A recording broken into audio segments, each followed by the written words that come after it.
I'm Michael James, the host for this morning's edition of Live from the Heartland, and I'm talking with my good friend Marilyn Pagan of the Good News Community Kitchen. She is a minister in the United Church of Christ, and she has an event that she's encouraging everyone to come out to tomorrow.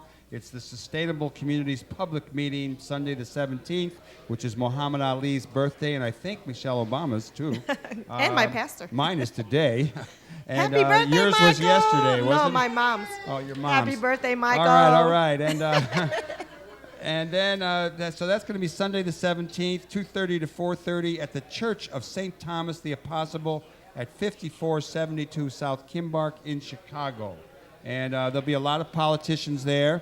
And I'd like to give a little warning out to all of you listening to Live from the Heartland today. Dan Ornduff, that tall, handsome, blonde guy who waits on people at the Heartland, is going to be up next singing some tunes and telling us a little bit about his life. So I'm letting him know that he needs to get ready because I'm going to grill Marilyn a little bit more. Uh-oh. And then you're the next guest. And we had another guest planned who did not show up, but I look around in our live listening audience, and there's a number of notables and wonderful people sitting around, and I see a guy named Earl Silbar. And Earl Silbar and I go way back, and I'm talking to 1966. And I wasn't born then. You know, he's been a teacher at a community college. He's been a member of rival left-wing political organizations. We've had our arguments and our love fests. And so he will be our final guest today after Dan Ornduff. And so, Earl, get yourself ready. Don't choke on that food.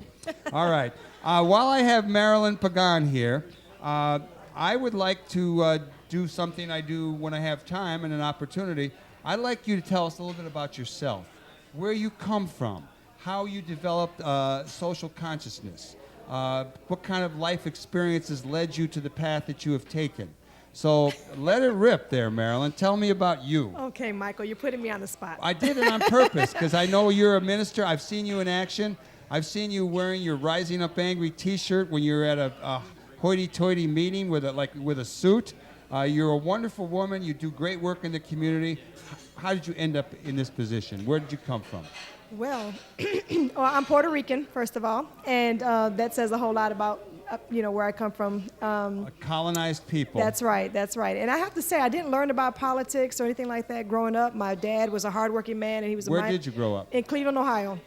Born in Chicago, raised in Cleveland, Ohio. Cleveland has a strong United Church of Christ base. It does. That's where the national offices are. There's a whole lot of action up there, I know. Yeah. I didn't grow up in the UCC, though. I grew up Catholic, Roman Catholic. Oh, you made a switch. I made a switch. I didn't want to become a nun, and I knew that I was bound for the church, and so here I am. But, in terms of how I got involved politically, I think part of it, in terms of growing up in a Puerto Rican household as a woman with a very strict Puerto Rican father who, just basically said you had no voice, and watching how that relationship between him and my stepmother, there's just no voice for the women, and me always fighting against that. And I think that was just part of it. So it's kind of in my gut to fight against being voiceless. But you loved your dad. I love my daddy. I love him today. Still around? He is. Good.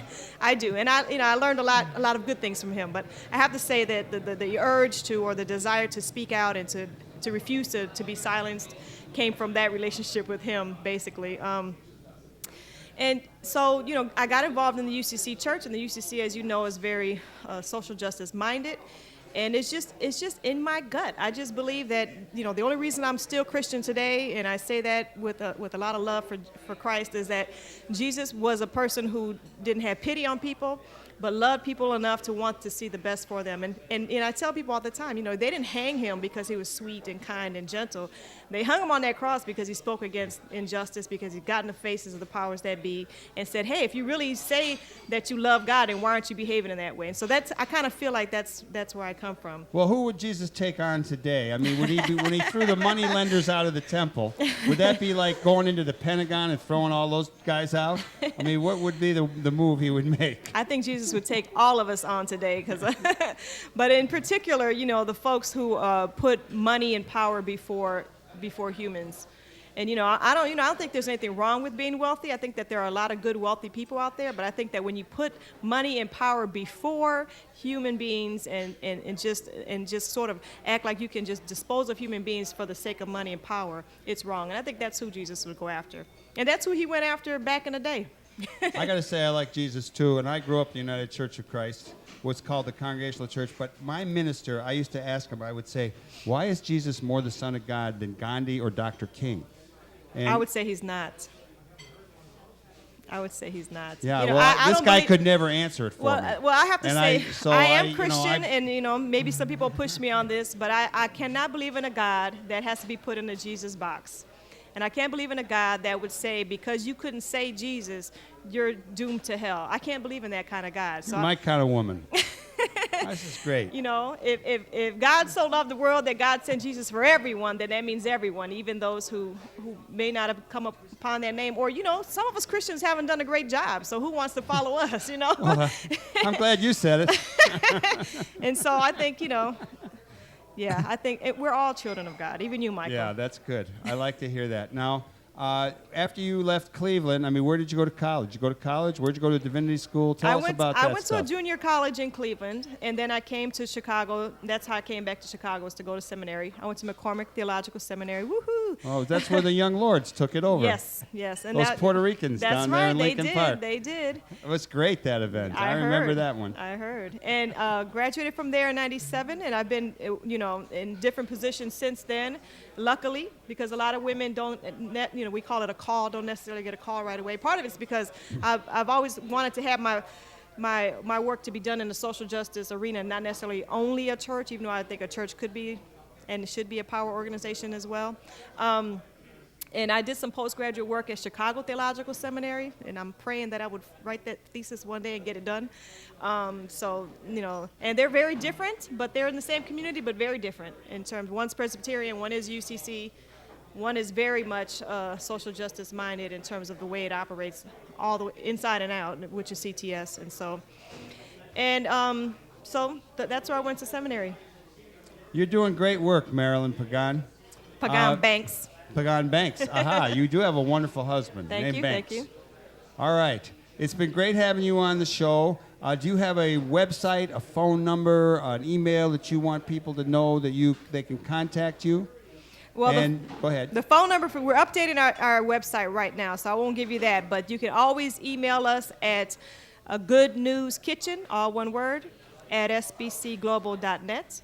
Our phone number is 773-262-2297.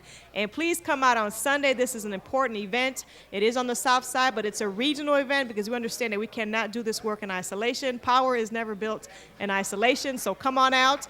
If you care about the community and you want to see something done, 5472 South Kimbark Avenue, 2:30 to 4:30 at the Church of St. Thomas the Apostle. Let's together build sustainable communities. And I understand there are going to be a lot of politicians there. Lots of politicians there. No one wants to watch the playoffs. Okay. You can tape it. Let's have a big round of applause for Marilyn Pagan Banks. Thanks a lot.